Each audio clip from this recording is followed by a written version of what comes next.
ఈరోజు మేము కడప సిటీ నుంచి మైనారిటీస్ కలిసి పుట్ట నరసింహరావు గారు దగ్గర వచ్చాము.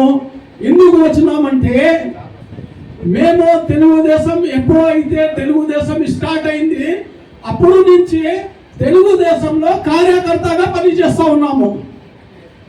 ఆ టైం నుంచి ఎవరికి ఏం కావాలో మాతో ఏమైంది మేము చేసేది.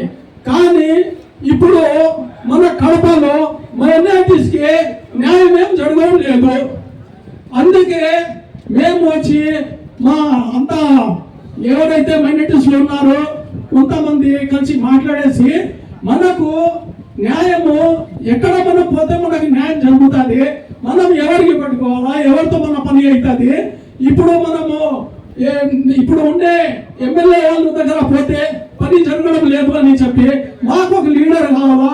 ఎందుకంటే ఎక్కడైనా మైనారిటీస్ పైన ఏదో ప్రాబ్లం వస్తా ఉంది. ఎక్కడ పోతే కూడా ఏ లీడర్ చెప్తే ఆ పని పోలీస్ స్టేషన్ కానీ ఇంకా ఒక చోట కానీ వాళ్ళ మాటకి ఏ కష్టం ఏది వాళ్ళ న్యాయం జరగడం లేదు.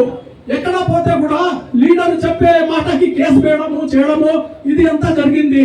ఇప్పుడు మన పుట్ట నరసింహారెడ్డి గారు మన కడపలో ఎప్పుడో నుంచి టీడీపీ పుట్టింది అప్పటి నుంచి బాగా పని చేస్తా ఎవరికి ఏమైనా అవసరం పడితే పోతే అక్కడ సార్ అన్నా నాకు ఈ పని ఉంది, నాకు ఇది ఉంది, ఏం పని న్యాయం ఉంటే ఖచ్చితంగా పోలీస్ స్టేషన్ కానీ ఇంకా ఒక చోట కానీ సరే నేను చేసి ఇస్తానని పని జరుగుతూ ఉంది అని మన మైనారిటీస్ వాళ్ళు మన పుట్ట నరసింహ గారితో మనం మాట్లాడి ఇది ఇక్కడ నుంచి పైన వరకు తీసుకొని పోయి మనకు న్యాయం జరిగేది చూడాలా.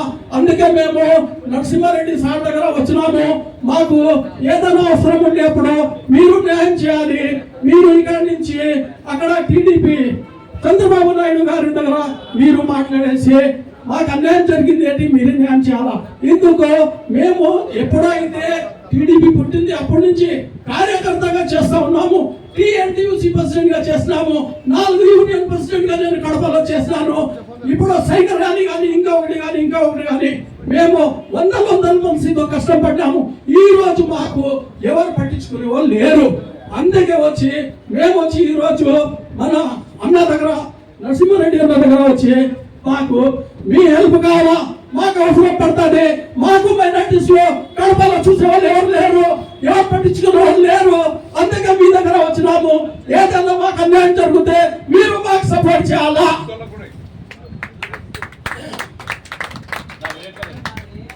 ఈ రోజు అందుకే ఇక్కడ వచ్చినాము. Thank you.